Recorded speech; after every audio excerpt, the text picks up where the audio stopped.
Hezbollah के chief Nasrallah की मौत के बाद ईरान की टेंशन बढ़ी है। उसे डर है कि लेबनान के बाद अगला टारगेट उसका हो सकता है, क्योंकि हमास हो या हिजबुल्लाह, दोनों को ऑर्डर ईरान से ही मिलता था और ईरान से इजराइल की अदावत किसी से छिपी हुई नहीं है। लेकिन सवाल बड़ा है कि क्या इजराइल ईरान पर हमला करेगा, क्योंकि इजराइल के पीएम बेंजामिन नेतन्याहू ने साफ साफ कह दिया है कि उनके हाथ से न तो लेबनान दूर है और न ही ईरान।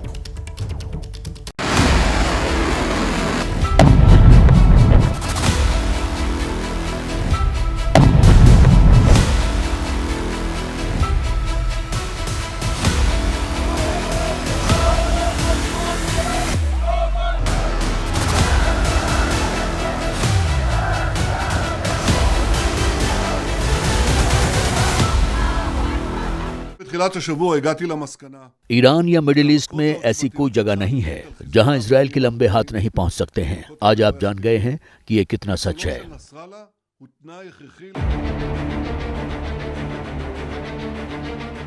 इजराइल के दुश्मन इसे धमकी समझें या चेतावनी, क्योंकि नसरल्लाह की मौत के बाद इजराइल के हर दुश्मन की धड़कन बढ़ी है।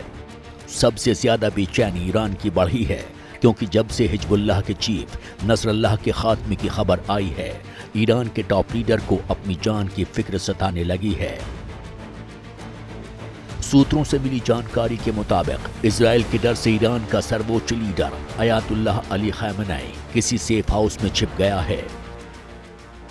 शुक्रवार को अयातुल्लाह अली खamenei ने तेहरान में सुरक्षा परिषद के साथ एक इमरजेंसी बैठक बुलाई थी, लेकिन जैसे ही हिजबुल्लाह के हेडक्वार्टर पर हमले की खबर आई और ये पुष्टि हो गई कि हिजबुल्लाह का चीफ नसरुल्लाह मारा गया है, तब से अयातुल्लाह अली खamenei अंडरग्राउंड है। दरअसल ईरान और इजराइल की अदावत से दुनिया वाकिफ है। ईरान हिजबुल्लाह और हमास के जरिए इजराइल को परेशान करता रहा है, लेकिन जिस तरह से इजराइल ने हमास और हिजबुल्लाह की कमर तोड़ी है और अपने एक एक दुश्मन को चुन चुन कर मारा है, तब से ईरान की टेंशन बढ़ी है। क्योंकि नसरल्लाह की मौत के बाद अयातुल्लाह अली खamenei ने इजराइल से इसका बदला लेने की बात कही थी और सभी मुस्लिमों से हिजबुल्लाह के साथ खड़े रहने की अपील की थी। ईश्वर की मदद और ताकत से अब लेबनान आक्रामक दुष्ट दुश्मन को पछताने के लिए मजबूर कर देगा। सभी मुस्लिमों को अपनी क्षमता के हिसाब से इस वक्त लेबनान के लोगों और हिजबुल्लाह के साथ खड़े रहना चाहिए। लेकिन वो खुद इतना डरा हुआ है कि किसी बंकर में जाकर छिप गया है। खबर ये भी है कि इसने इजराइल के हमले से बचने के लिए अपनी सुरक्षा में कई सैनिकों को लगाया है। लेकिन सवाल बड़ा है, क्या अयातुल्लाह अली खamenei इजराइल से बच पाएगा? क्योंकि इजराइल के प्रधानमंत्री नेतन्याहू ने साफ कर दिया है कि मिडिल ईस्ट में कोई ऐसी जगह नहीं है जहां उनके हाथ ना पहुंच सकें। उधर नसरुल्लाह की मौत के बाद दुनिया दो धड़ों में बंट गई है। एक तरफ वो देश हैं जो हिजबुल्लाह के साथ खड़े हैं, तो दूसरी तरफ वो देश है जो इजराइल के साथ है। नसरल्लाह की मौत के बाद लेबनान ने 3 दिन और ईरान ने 5 दिन का शोक घोषित किया है, लेकिन इजराइल ने साफ कर दिया है कि नसरल्लाह सिर्फ आतंकवादी नहीं था, बल्कि वो ईरान की बुराई की धुरी का इंजन था। नसरल्लाह सिर्फ आतंकवादी नहीं था, वो ईरान की बुराई की धुरी का इंजन था। वो और उसके लोग इजराइल को तबाह करने के प्लान के आर्किटेक्ट थे। उसे सिर्फ ईरान संचालित नहीं करता था, बल्कि कई बार वो ईरान को संचालित करता था। इजराइल के ताबड़तोड़ एक्शन के बाद हमास का मुखिया याहिया सिनवार भी पूरी तरह से डरा हुआ है, जो गाजा की सुरंगों में छिप गया है। क्योंकि सूत्रों से मिली जानकारी के मुताबिक नसरल्लाह की मौत के बाद याहिया सिनवार ने अपनी लोकेशन बदल दी है। अब सवाल ये है कि क्या ईरान भी लपेटे में आएगा? क्या इजराइल अब ईरान के सुप्रीम लीडर को भी मारेगा?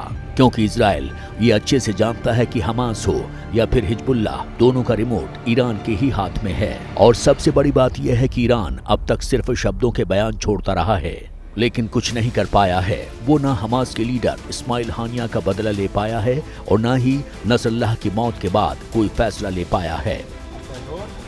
और उधर इजराइल लगातार घातक होता जा रहा है, क्योंकि जब तक वो अपने एक एक दुश्मन को ठिकाने नहीं लगा देता और इजराइल को चारों तरफ से सुरक्षित नहीं कर लेता, चुप नहीं बैठेगा।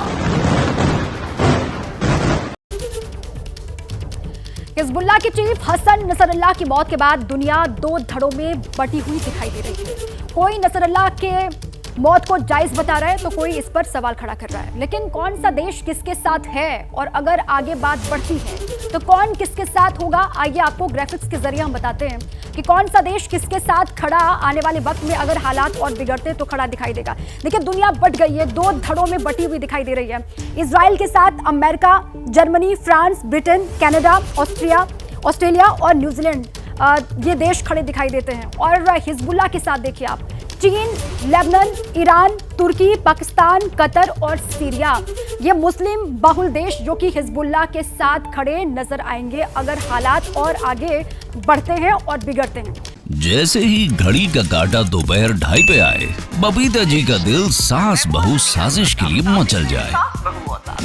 और ये है इनकी बहू, पूरे दिन ऑफिस की टेंशन हो जाए गॉन जब ये करें अपना फेवरेट शो फ्री टाइम पे ऑन। इनकी तरह आप भी देखिए अपना फेवरेट शो अपने टाइम पर और डाउनलोड कीजिए एबीपी लाइव ऐप अपने स्मार्ट टीवी पर।